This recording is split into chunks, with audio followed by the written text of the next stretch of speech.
الشیطان الرجیم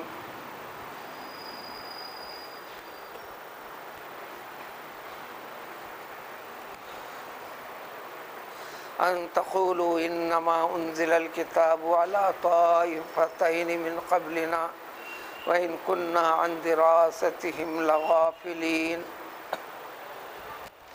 او تقولوا لو أنا أنزل علينا الكتاب لكنا أهدى منهم فقد جاءكم بينة من ربكم وهدى ورحمة فمن أظلم ممن كذب بآيات الله وصدف عنها سنجزي الذين يصدفون عن آيات الله عن آياتنا سوء العذاب بما كانوا يصدفون۔ کل گزری ہوئی سابقہ آیت میں ذکر تھا، سابقہ امتوں کی باتوں کا بھی ذکر کر کر سابقہ مقدس کتابوں کا تذکرہ فرما کر خاص طور پر توریت کا بنی اسرائیل کے پیغمبر موسیٰ علیہ السلام کا ذکر فرما کر کہ اس کتاب میں بھی جو اللہ کی کتاب تھی تورات وہ بھی قرآن مجید ہی تھا، انسانوں کے لیے ہدایت سے تعلق رکھنے والی، انسانوں کے لیے ضرورت والی ہر چیز کی تفصیل اس میں بھی پیش کی جا چکی تھی، لیکن اس قوم نے اس کی حفاظت نہیں کی، عمل نہیں کیا۔ یہ ذکر کر کر آج کی ان دو آیتوں کا تعلق اسی سے جڑا ہوا ہے کہ دیکھو یہ کتاب جو آج مسلمانوں کے پاس آج اس دنیا میں موجود ہے، ہر انسان کے لیے موجود ہے۔ یہاں سب سے پہلے خطاب ہر انسان سے ہے، صرف مسلمان سے نہیں ہے۔ ہر انسان اللہ کا بندہ ہے، ہر کوئی اللہ کی مخلوق ہے، ہر ایک کے اوپر لازم ہے اپنے رب کو جاننا، پہچاننا، پہچان کر جانے جانے والی چیز، پہچانت کا ثبوت دینے والی چیز، اس کے بتائے ہوئے طریقے پر عمل کرنا۔ انسان کا طریقہ عمل، عملی زندگی ہی بتاتی ہے کہ یہ فلاں چیز کو کتنا مانتا ہے، چاہے زبانی کہہ دے، تقریر سے کہہ دے، تحریر سے کہہ دے، متاثر کن الفاظ لہجے میں فرما دے۔ نبی کریم صلی اللہ علیہ وسلم کی پیشن گوئی کی ہوئی چیزوں میں سے نبی کے معنی ہی وہ ہیں، اللہ کی طرف سے بتائے جانے کے بعد غیب کی باتیں بتانے والی ذات کا نام نبی ہے۔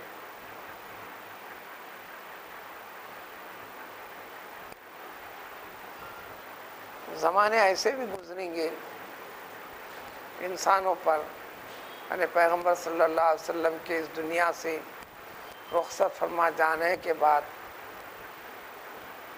قیامت کے قائم ہونے سے پہلے ایسے بھی گزریں گے کہ لوگوں کے اندر لوگ ایسے ہوں گے، ان کی باتیں کیا کہنا،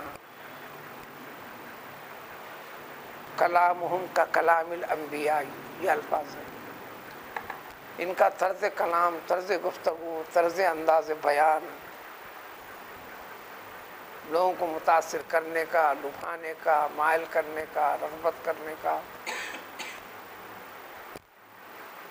ایسا رہے گا جیسے کہ انبیاء کرام علیہ السلام جیسے گزرے ہیں، فرماتے تھے اللہ کے کلام کو لے کر اس درجے کا کلام رہے گا۔ ظاہر میں حقیقت یہ ہوگی وَقُلُوبُهُمْ كَقُلُوبِ الذِّئَابِ، ان کے دلوں کی حقیقت ایسی ہے جیسے کہ بھیڑیوں کے جیسے دل، موقع ملے چیرنا، پھاڑنا، کرنا، جیسا چاہے نقصان پہنچانا، تکلیف دینا۔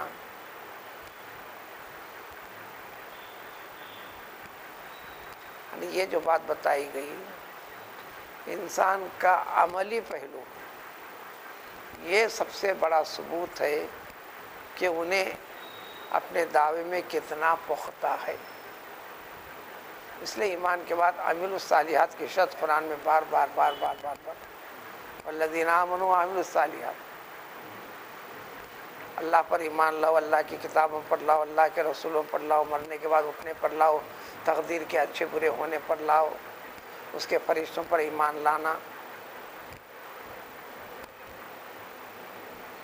پوری ایک سانس بھی نہیں، آدھی سانس میں گنوا دے سکتا ہے کہ ایمان کی حقیقت ہے کیا. عملی زندگی، پوری زندگی کافی نہیں ہوتی ایمان کی حقیقت سے جڑ کر ثابت کر کے بتانے کے لیے.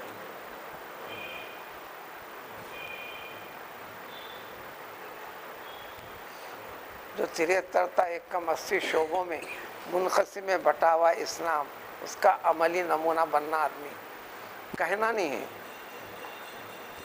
نمونہ بننے کے لیے کہنا پڑتا، نمونہ بننے کے لیے پڑھنا پڑتا، نمونہ بننے کے لیے سننا پڑتا. اس لیے حکم ہے کہ قرآن کو پڑھو، اس لیے حکم ہے کہ قرآن کو سمجھو. افلا یتدبرون القرآن، سمجھتے کیوں نہیں؟ اس لیے حکم ہے کہ افلا تتفکرون، غور و فکر کرتے کیوں نہیں؟ کیا غور و فکر کرنا ہے؟ آپ کا ذہن، عقیدہ اور عمل اور قول دونوں برابر ہے کہ نہیں؟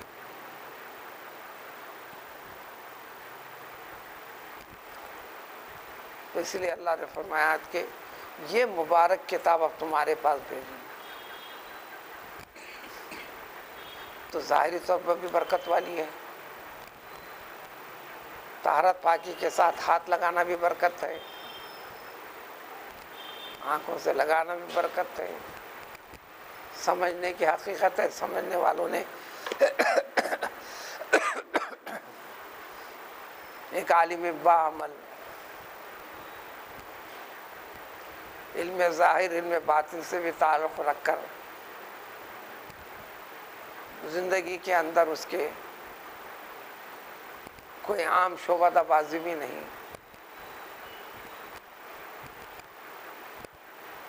کلام پاک کے معنی کا، ظاہر و باطنی معنی کے عالم کے ساتھ ساتھ سارے الفاظ قرآنی کا بھی پختہ حافظ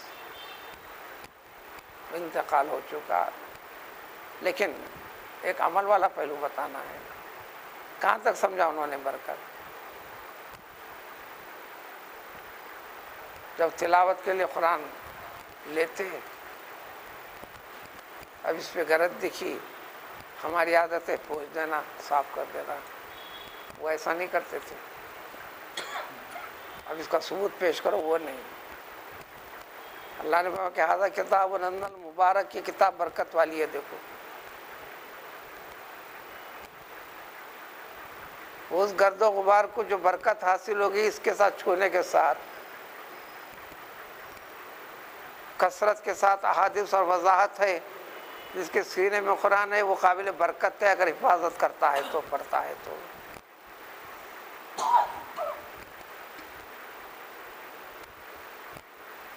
کلام پاک کو لکھ کر چمڑی کے اندر رکھ کر اس پہ آگ لگا دو تو نہ جلنے کا ذکر ہے. تو کلام پاک سے جب جڑ گیا تو پھر دوزخ اس کو جلائے گی کیسے؟ تو مولانا کی عادت تھی، ایک سے زائد مرتبہ دیکھا اس گرد اور پوچھتے نہیں تھے، اس کو لے کر اپنے چہرے سے مس کرتے تھے. ہاتھ کو لگی اس کو لے کے لگا لیتے تھے. پانی نہیں ملتا، اگر نہ ملے نماز معاف نہیں ہے.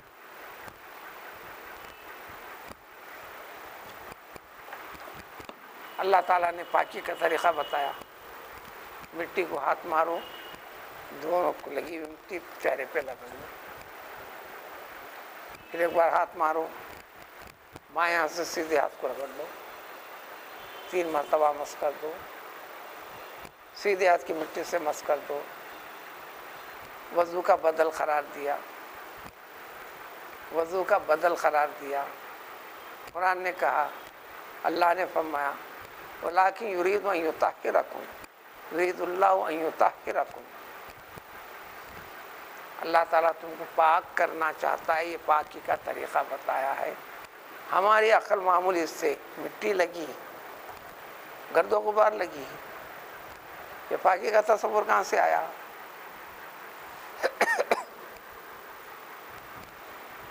اللہ نے فرمایا کہ تم پاک ہو گئے، نماز پڑھ سکتے ہو، قرآن پڑھ سکتے ہو۔ پانی نہ ہونے کی صورت میں جب حاجت غسل ہے واجب، اس کا بھی بدل وہی ہے، وہی تیمم ہے۔ اور دیگر بڑے مسائل کو آپ پہ چھیڑنے کی ضرورت نہیں۔ وضو بھی متبادل ہے غسل کا، حقیقت پہ ہر ناپاکی پر پورا غسل کرنا ہے۔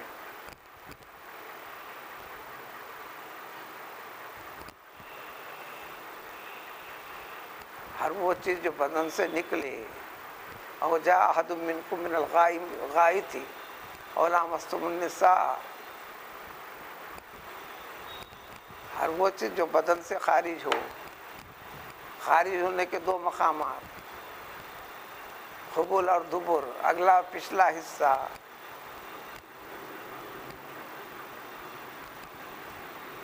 لیکن غسل والی چیز کے لیے جی مادہ منویہ انسان کی زندگی میں بار بار کا مسئلہ نہیں ہے، وقتاً فوقتاً کا ہے، بہت کم ہے اس کے تناسب میں، اس کے مقابلے میں بول و براز کے مقابلے میں، یعنی ٹائلٹ کے معاملات جس کو پیشاب و پائخانہ کہتے ہیں، عربی میں بول و براز، یہ انسان کے لیے کثرت کے ساتھ ہے۔ لا یکلف اللہ نفسا الا وسعہا، اللہ تعالیٰ طاقت سے بڑھ کر تم کو تکلیف میں نہیں ڈالتے۔ وہ مادہ منویات بہت کم شکلیں ہیں اس کی، اس لیے اس میں غسل کو ہی رکھا۔ اب اس کا غسل کا متبادل دے دیا آپ اس میں، بدن کے 4 اعضاء کو دھونے کے لیے وضو۔ یہ قانون اسلام کے اندر پوری بحث رہتی، ادھر عام آدمی کو ہوتی تفصیل بتانا نہیں ہے، بتانا وہاں سے لے کر یہ ہے۔ پھر جب پانی نہ ہونے پر پاکی کو مٹی رت سے رگڑ لینے کا نام بتا دیا۔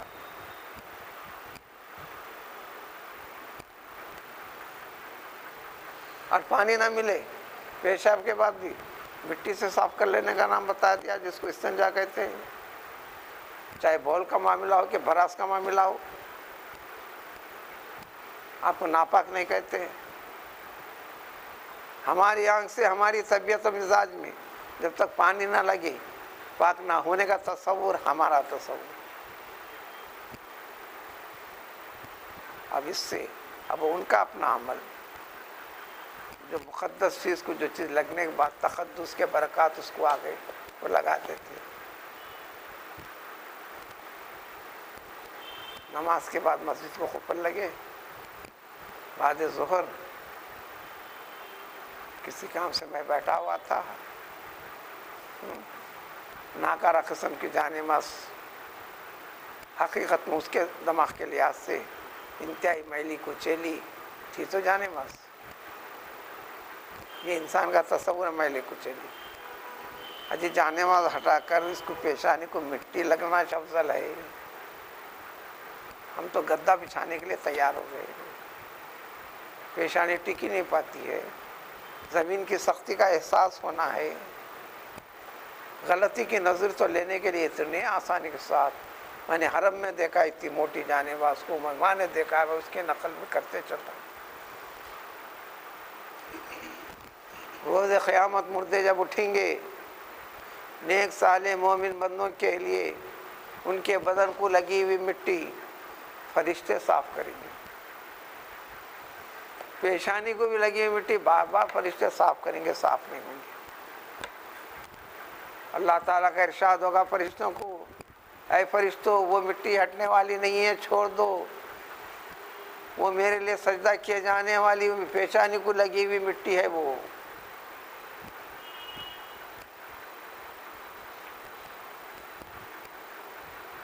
اب میں بیٹھا ہوا تھا روم میں، نوجوان پینٹ بشرٹ کر کے، توفیق ہوئی اس کو نماز پڑھنا تھا، اس کو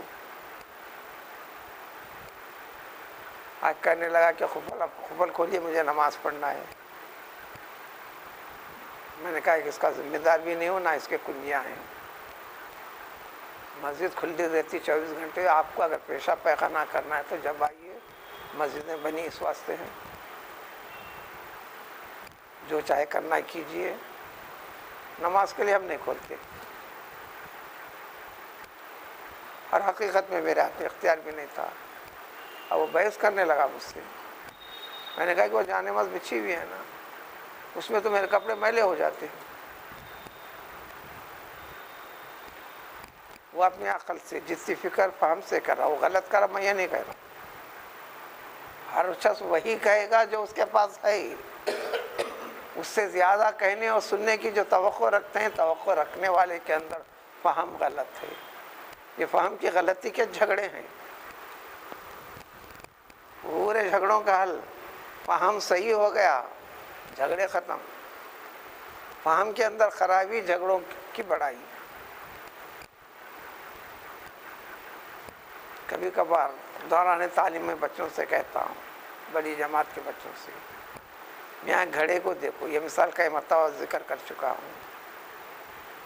آدھے گھڑے کو پانی لے کر بھر کر لے کر جاؤ, زیادہ ہلے گا آواز آتے رہیں گی. پانی کی مقدار اور بڑھاؤ. جو آدھی رہنے پر آواز آ رہی تھی اب آواز کم ہوگی, اور بڑھاؤ. پھر آواز کم ہوگی مگر آواز آئے گی, پانی ہلے گا. پورے گھڑے کے منہ تک پانی بھر لو, لے کر جاؤ. اب آواز کتنی آتی ریکارڈ کرو, آواز نہیں آتی. کم و بیش بچوں, بس یہ بھی جھگڑوں کا سلسلہ اتنا ہی ہے. جس کے پاس جتنا علم کم ہے, فہم کی کمی ہے, اتنے اعتراضات, اتنے جھگڑے, فلان جھگڑے, فلان جھگڑے, فلان جھگڑے. جو علم بڑھتے جائے گا, سمجھ بڑھتے جائے گی, فہم کھلتے جائے گا, جھگڑے کم ہوں گے. یہ فہم پورا کمال حقیقی ولایت کے درجے پر فائز اللہ والوں کے پاس, ان کی زبان سے کبھی ایسا نہیں نکلا. انسان سے انسان میں محبت والا پہلو ان کے پاس, نفرت و اختلاف والا پہلو نہیں.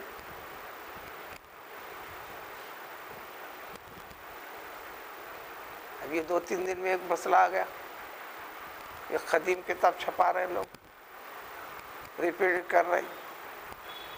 تو دیانتداری جن کا تو چھاپنا ہے, جس کا اہتمام کرنے والے ناموں کا ذکر نہیں کرتا. قوم کے سامنے شہرت بھی رکھتے ہیں, قوم اس کو توجہ سے سنتی بھی ہے, ہاتھ زیادہ چومتی بھی ہے.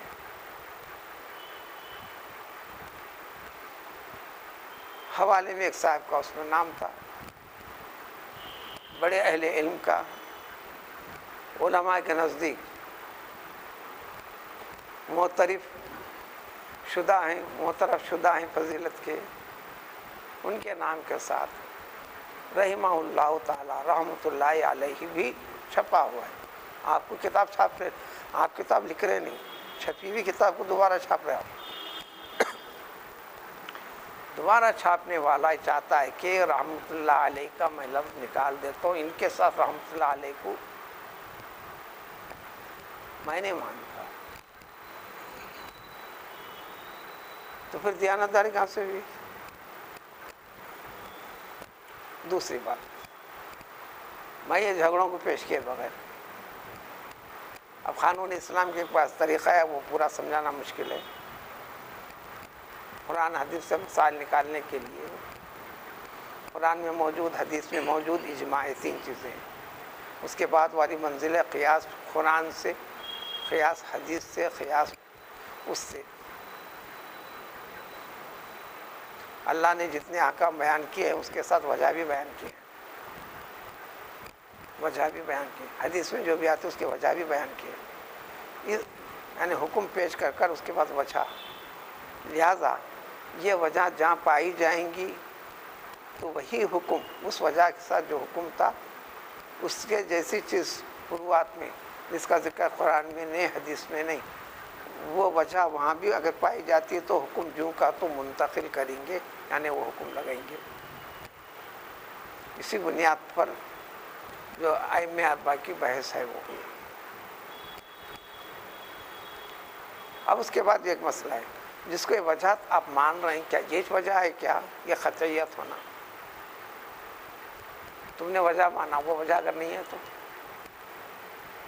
چنانچہ سود کے بارے میں 3 وجوہات کو الگ الگ کر دیا. اس لیے بعض معاملات میں سود کیس میں احناف کے پاس ایک چیز الگ ہو جاتی ہے، شافعی کے پاس الگ ہو جاتی ہے، مالکیوں کے پاس الگ ہو جاتی ہے. چیز ہو ایک ہو، مقدار ایک ہو، ہم احناف کے پاس. شافعی حدیث تو ایک ہی ہے، اسی کے اندر علت وجہ جو ڈھونڈ رہے تلاش کر رہے. حضور صلی اللہ علیہ وسلم علت اتنی بتائی کہ الفضل ربا، 6 چیزوں کا ذکر فرما کر فرمایا سب برابر سرابر ہونا ہے، اس میں زیادتی اس کا نام سود ہے. اب 6 سے ہٹ کر 6 کروڑ 600 کروڑ 6000 کروڑ جو بھی چیزیں ضرورتیں دنیا کی، اب مسئلے سود کی وضاحت کیسے تعین کریں گے؟ اب یہ فضل کیسے نکالنا؟ حضور صلی اللہ علیہ وسلم نے فرمایا کہ دیکھو، گیہوں کو گیہوں کے بدلے میں، سونے کو سونے کے بدلے میں، چاندی کو چاندی کے بدلے میں، جو کو جو کے بدلے میں، نمک کو نمک کے بدلے میں، چونے کو چونے کے بدلے میں. چھوٹی سے چھوٹی چیز چونے سے لے کر جو لگا کر کھایا جاتا ہے چونا، سب سے بڑی قیمتی چیز سونے تک، ایسے الفاظ مکرر ہیں. الذهب بالذهب والفضة بالفضة الحنطة بالحنطة الشعير بالشعير الملح بالملح النور بالنورة النورة بالنورة مثلا بمثل، اور ایک روایت میں کیلن بکیلن وزنن بوزن الفضل ربا. بنیاد یہ ہے. 6 کے علاوہ کیا حکم ہے؟ لہذا ہر وہ چیز جو ایک ہی جیسی ہو، جنس قسم برابری کے ساتھ جائز ہے. تو مقدار، جنس اور مقدار، احناف نے، شافعی نے نکالا کہ جنس اور مقدار نہیں، قیمت رس سے تعلق رکھنے والی چیز یعنی سونا چاندی، قیمت اور مزہ ٹیسٹ رہنے والی چیز، انہوں نے یہ نکالا.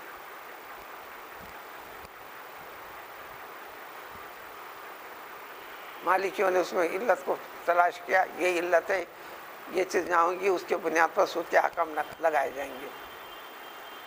ہر وہ چیز جو قابل ذخیرہ یعنی اسٹور کرنے کے لائق جتنی چیزیں ہیں اور غذا بننے والی جتنی چیزیں ہیں، اسٹور کی جانے والی ہر چیز کے اوپر، وہ اسٹور کی جانے والی چیز غذا بھی بننے والی چیز ہو، اس کو علت بنائیں. یہ لمبی طویل تفصیل قانون ہے، وہ اس کو ذکر کرنا نہیں. اب انہوں نے جو رحمۃ اللہ علیہ نکالا تھا اس کے سلسلے میں نے سمجھا بھائی تمہارے نزدیک وہ حقیقت ایک بات رکھو، یہ رحمۃ اللہ علیہ کہنے کے لائق نہیں ہے، اس سے تم نکالنا چاہتے ہو، ٹھیک ہے. لیکن یہی دلیل یہ ہے ایسا نکالنا، اس کو کہتے ہیں، اس کا ایک نام قانون اسلام کے زبان میں، یہ علت یعنی وجہ، علت مانے وجہ، سبب، اس کا نام ہے تردیہ. ایک ہے مؤثرہ، ایک ہے تردیہ. ایسا دکھ گیا فوراً لگا دینا، ایسا دکھ گیا فوراً لگا دینا. یہ طریقہ شافعی کا ہے. ہم کہتے ہیں کہ نہیں، یہ ایسا دکھ گیا لگا دینا. یہ جو دکھ گیا تو کیا ہی اسی کے اندر تاثیر یعنی اثر قرآن سے یا حدیث سے اس میں اثر ڈالنے پیدا کرنے والی چیز کا پہلو نکلنا. تو میں نے آیت شریفہ پیش کر کے فرمایا وَلَا تَسُبُّوا الَّذِينَ يَدْعُونَ مِن دُونِ اللَّهِ فَيَسُبُّوا اللَّهَ عَدْوًا بِغَيْرِ عِلْمٍ. اللہ نے پیدا کیا انسان کو اطاعت و عبادت کے لیے، اللہ کو وحدہ لا شریک جاننے کے لیے، جو اللہ تعالیٰ کی توحید کے خلاف کرتا ہے، شرک کرتا ہے، اللہ تعالیٰ کو سب سے زیادہ غضبناک چیز وہی ہے۔ اور پختہ یقین ایمان رکھنے والے کو حقیقی ایمان ہے۔ اب اس کا تقاضا یہ ہے کہ میں اللہ کا ہوں، للہیت کے ساتھ جڑا ہوا ہوں، لہذا اس کی مخالفت کرنے والا بدرجہ اولا وہ نفرت کرنے کے لائق ہے، وہ گالی دیے جانے کے لائق ہے۔ اللہ نے فرمایا کہ تم گالی مت دو، گالی دیے جانے کے لائق ہے، مت دو۔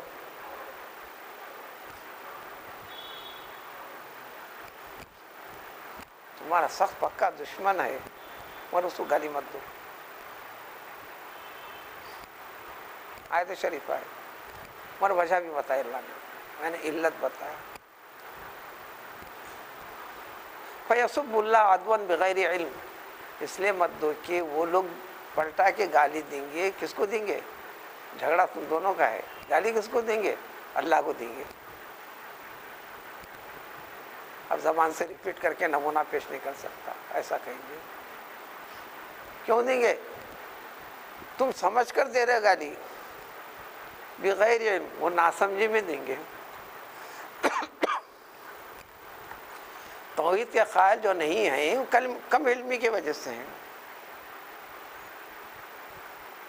جہالت کی وجہ سے ہیں۔ جاہل گالی گلوچ دیے جانے کے لائق تو ہے، لیکن جواب میں تم لوگ سمجھ کے دو رہے ہو گالی، وہ ناسمجھی میں گالی کو پلٹائے گا، اللہ کو گالی دے گا۔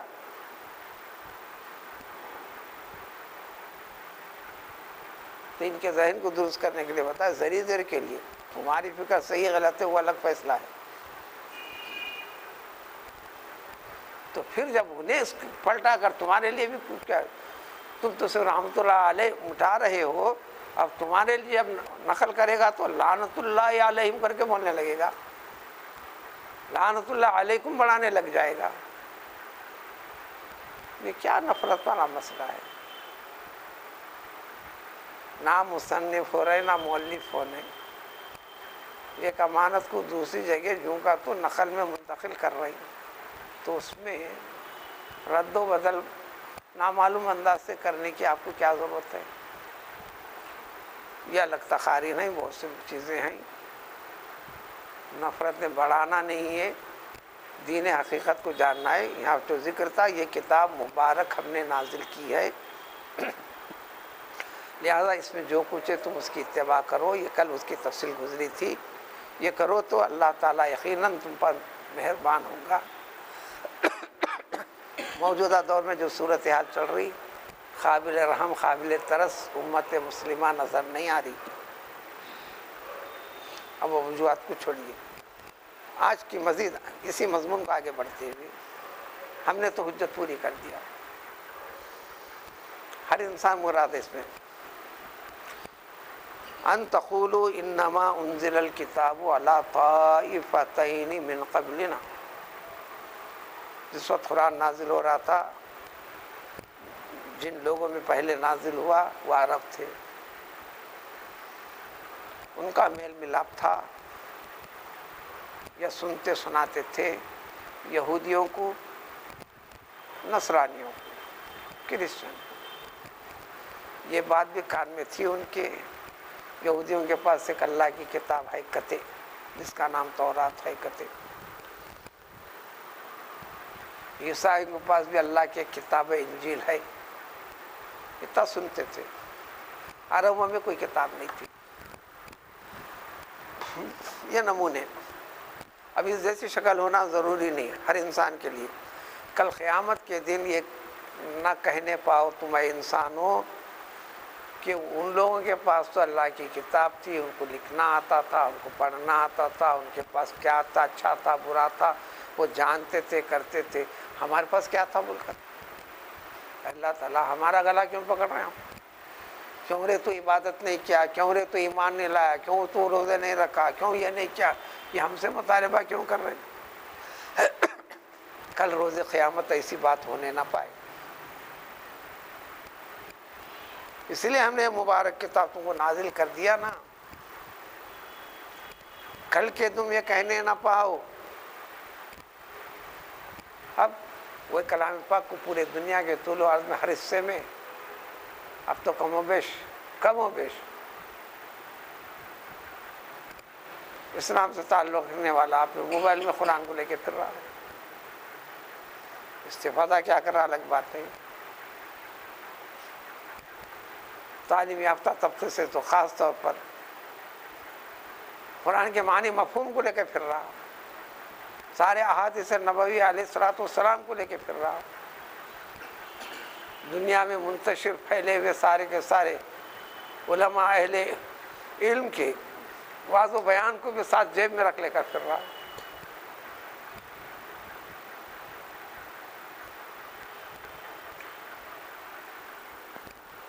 تو اسی کے ساتھ ساتھ اس کے اندر بھی دنیا کے ہر قسم کے فحش کاری کے ساری چیزیں، فساد اور باطل چیزوں کو بھی جیب میں رکھ کر پھر رہا.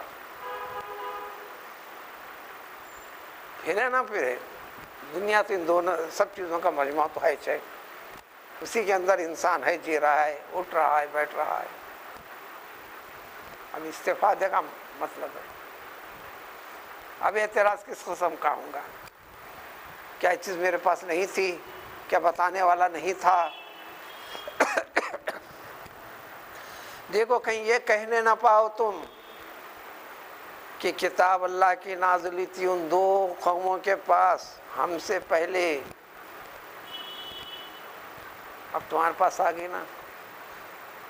ان کے پاس تھی، ہمارے پاس نہیں تھی، لہذا وَإِن كُنَّا عَن دِرَاسَتِهِمْ لَغَافِلِينَ. ہم اس سے ناواقف تھے کہ ان کتابوں میں کیا تھا پڑھنا. ایک تو ہماری زبان میں نہیں تھا، ہم نہیں جانتے تھے اس میں کیا تھا، ہم واقف نہیں تھے. چلو اب تمہارے لیے تمہاری زبان میں عربی کے اندر عربی سے تعلق رکھنے والے شخص کو منتخب فرما کر نبوت سے نواز کر ہمارا مقدس کا نام ان تک دے دیے. انہوں نے عربوں کو بتا دیا، عجمیوں کو بھی ساتھ رکھ کے تربیت دلا دی.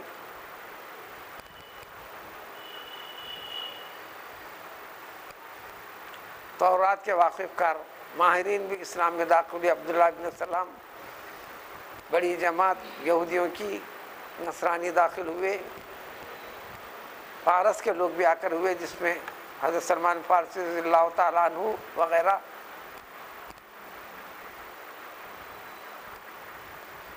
حبشے کا ملک حبشی نے بھی، نجاشی نے بھی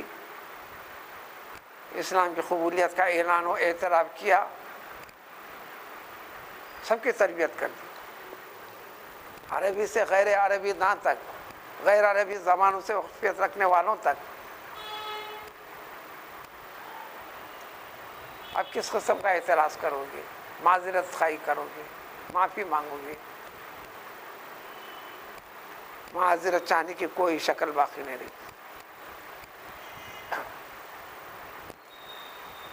ایسا کرتا ہے انسان. یا یہ بھی کہنے نہ پاؤ کہ ولو بالفرض اگر ہمارے پاس بھی سب کے پاس جیسا کتاب آئی ہے، اللہ نے نازل کر کے بھیجا ہے، اگر آتے ان سے بڑھ کر وہ نالخواں تھے ہوں گا، نکمے تھے ہوں گا، ہمارے پاس آتے تو ہم ایسا نہیں کرتے تھے. ہم ان سے بڑھ کر ہدایت یافتہ ہو جاتے تھے. ایسی باتیں کرتا ہے انسان. یہ فخر و فاخر والا میرے پاس آنے دو، میں ایسا نہیں کرتا. یہ کیسا کر رہا ہے، یہ کیسا غرور کر رہا ہے، یہ کیسا ظلم کر رہا ہے، میرے پاس آنے دو. ایسا کہنے والوں کو بیسیوں کو نمونہ بھی بتا دیا قرآن نے، دے کے بھی بتایا. اس سے بڑے نکمے بنے، اس سے بڑے کمینے بنے.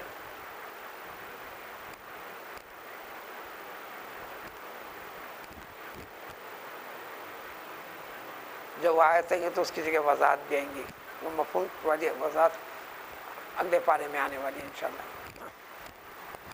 ہم ان سے زیادہ ہوتے تھے.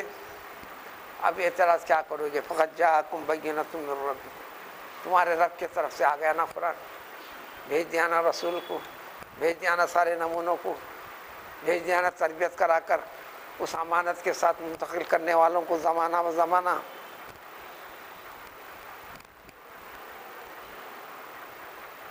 ہدایت کی ساری چیزیں، ہدایت دینے والے، ہدایت بتانے والے اور یہ رحمت والی چیزیں پوری آ گئی.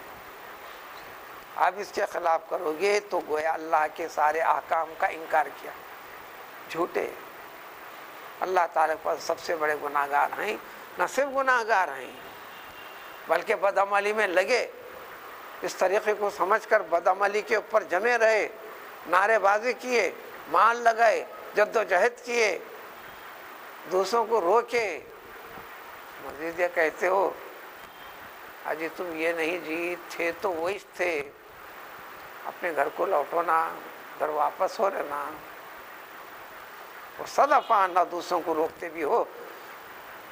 سنزل الذین یصدفون عن آیاتنا سوء العذاب، جب ہوں گا اللہ تعالیٰ کا بہت برا عذاب ایسے لوگوں کو آ کر گھیر لے گا، ایسا روکنے والوں کو، منع کرنے والوں کو، دور رہنے والوں کو، کیونکہ ایسا کرنا یہ سب سے بڑا گناہ ہے، بہت بڑے عذاب کا مستحق ہے۔